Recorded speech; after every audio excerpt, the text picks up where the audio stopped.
नमस्कार मैत्रिणींनो, संगीता क्रिएशन्समध्ये तुमचं मनपूर्वक स्वागत आहे. सर्वांना श्री स्वामी समर्थ. आजच्या व्हिडिओमध्ये आपण पाहणार आहोत फ्रंट गळा ब्लाऊज डिझाईन. आता बोटनेकचा ब्लाऊज आहे. रुंदी घेतलेली आहे 4 इंच आणि मला इथे डीप नेक बनवायचा आहे. बोटनेकमध्ये डीप नेक येत नाही, पण ज्यांना बोटनेकही हवा आहे आणि डीप नेक पाहिजे म्हणजे फक्त फ्रंट बाजूने, त्यांच्यासाठी खरं तर ही ब्लाऊज डिझाईन आहे. तर मला इथे तयार गळा 6 इंच हवा होता, म्हणून मी 6.5 इंच मार्किंग केलं आहे, अर्धा इंच सिलाई मार्जिन सोडून. तर शोल्डर जोडल्यानंतर वरती अर्धा इंचाचं सिलाई मार्जिन मायनस होतं. हा बॉक्स मी आखून घेतला आहे. आता मला इथे स्वीट हार्ट गळा अशी ब्लाऊज डिझाईन करायची होती. तर नॉर्मल गळा असताना आकार देणं खूप सोपं असतं, पण ज्यावेळेस तुम्ही बोटनेक आणि गळा रुंदून असतो, मागच्या गळ्याचं एवढं काही नाही, पण पुढच्या गळ्याचं ज्यावेळेस मार्किंग करतो त्यावेळेस खरंच खूप प्रॉब्लेम येतात. आता इथे सुरुवातीला मी थोडासा आकार व्यवस्थित दिला आणि मग खाली टीप डाऊन करून घेतला, कारण हेही चेक करणं गरजेचं आहे. कारण गळा रुंदी जास्त आहे आणि पुढच्या बाजूने जास्त रुंदून गळा घेतला तर प्रॉब्लेम होऊ शकतो. तर अशा पद्धतीने मी ॲडजस्ट करून हे गळ्याचं मार्किंग केलं. आता सुरुवातीला जर स्वीट हार्ट गळा करणं कन्फर्म असतं तर कटिंग करताना मी जॉईंट कट केला नसता, पण नंतर कस्टमरनी ब्लाऊज कटिंग झाल्यानंतर त्यांना मागचा गळा शिवून झाला. तो मी आपल्या चॅनलवरती अपलोड केलेलाच आहे व्हिडिओ, तो तुम्ही पाहू शकता. पण तो गळा शिवून झाल्यानंतर मग हा पुढचा गळा त्यांना स्वीट हार्ट करा असं त्यांनी सांगितलं. म्हटलं चला, आता मधला जरी कट दिलेला असला तरी मी गळ्याचा आकार कट केलेला नव्हता. जर गळ्याचा आकार मी कट करून घेतला असता तर मात्र गळा झाला नसता. आणि मी कटिंग केल्यानंतर गळ्याचा आकार कधीच कट करून घेत नाही. शिलाई करताना मागचा गळा असो किंवा पुढचा मग कट करते, फक्त मार्किंग करून घेते. तर या पद्धतीने आता मी कटिंग केल्यानंतर जे मेन ब्लाऊजचं कापड आहे त्या कपड्यावरती अस्तरचं जे परफेक्ट कटिंग केलेलं आहे ते कापड ठेवलेलं आहे. आता हे कापड सुईच्या बाजूने ठेवलेलं आहे. इथे मी कॅनव्हास वगैरे वापरणार नाही. जॉईंट असतं तर कॅनव्हास जमलं असतं आणि असंही जमतं, पण एवढं फार कापड पातळ नव्हतं. ओके होतं, म्हणजे जास्त पातळ नाही आणि जास्त जाड पण नाही, म्हणून मी ते कॅनव्हास नाही वापरलं. पण जर कापड खूपच पातळ असेल मेन ब्लाऊजचं, त्यावेळेस मात्र तुम्हाला कॅनव्हास वापरणं कंपल्सरी आहे. आणि नवीन मैत्रिणी असताल तर तुम्हाला कॅनव्हास वापरणं गरजेचंच आहे, कारण तुम्हाला शिलाई करताना मग प्रॉब्लेम येऊ शकतो. आता जुन्या मैत्रिणींना फार प्रॉब्लेम येत नाही, कारण त्यांना सराव झालेला असतं स्टिचिंगचा. कारण ज्यावेळेस तुम्ही कापड पलटवता त्यावेळेस इथे छोटे छोटे कट दिलेले आहे, तुम्ही पाहिलंच आहे, आणि मग फोल्ड केले तरीसुद्धा ज्यावेळेस आपण पलटून शिलाई मारतो त्यावेळेससुद्धा प्रॉब्लेम येऊ शकतात. तर आतल्या बाजूने व्यवस्थित अगदी फिनिशिंगसह शिलाई आली तरच गळ्याचा आकार परफेक्ट येतो. कारण जर मेन ब्लाऊज झाली आहे त्यानंतर जे ओपन अस्तर होतं त्यालासुद्धा मी चारही बाजूने शिलाई मारून घेते अगदी फिनिशिंगसह. शिलाई मारताना काळजीपूर्वक मारायची, कारण कापड जर पुढं गोळा झालं तर ब्लाऊजचं पूर्ण फिनिशिंग चेंज होतं. तर पूर्ण बाजूने शिलाई मारून झाली त्यानंतर हे एक्स्ट्राचं जे काही कापड आहे ते कटिंग करून घ्यायचं आहे. तर अशा पद्धतीने तुम्ही अगदी सिम्पल विदाऊट कॅनव्हाससुद्धा फ्रंट गळ्याचं कटिंग आणि स्टिचिंग करू शकता. पण हे केव्हा, जेव्हा कापड जाड असेल किंवा बऱ्यापैकी असेल त्यावेळेसच तुम्ही विदाऊट कॅनव्हास गळ्याचं स्टिचिंग करू शकता. खूप पातळ कापड असेल किंवा खूप सिल्की असेल त्यावेळेस मात्र तुम्हाला कॅनव्हास लावण्याशिवाय पर्याय नसतो.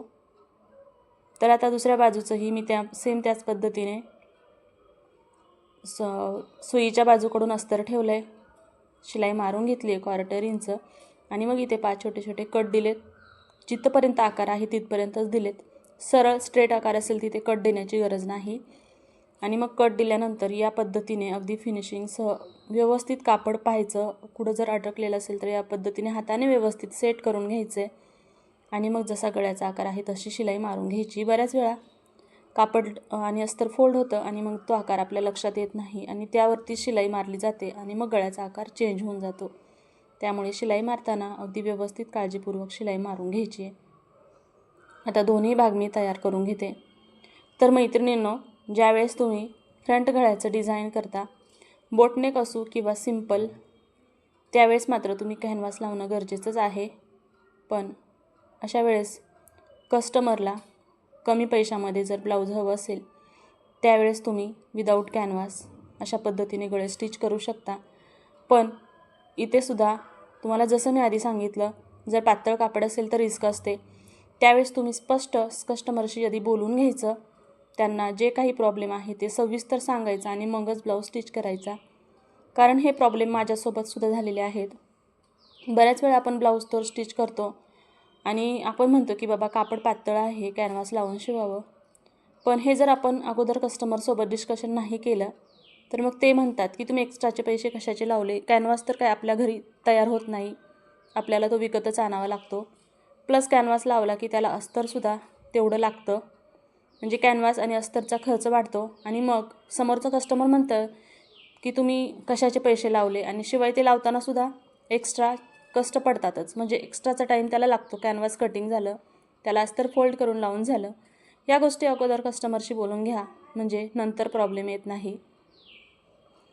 तर हे मी माझ्या अनुभवातून शिकले, म्हणून म्हटलं चला आपल्या मैत्रिणींसोबत थोडंसं शेअर करावं.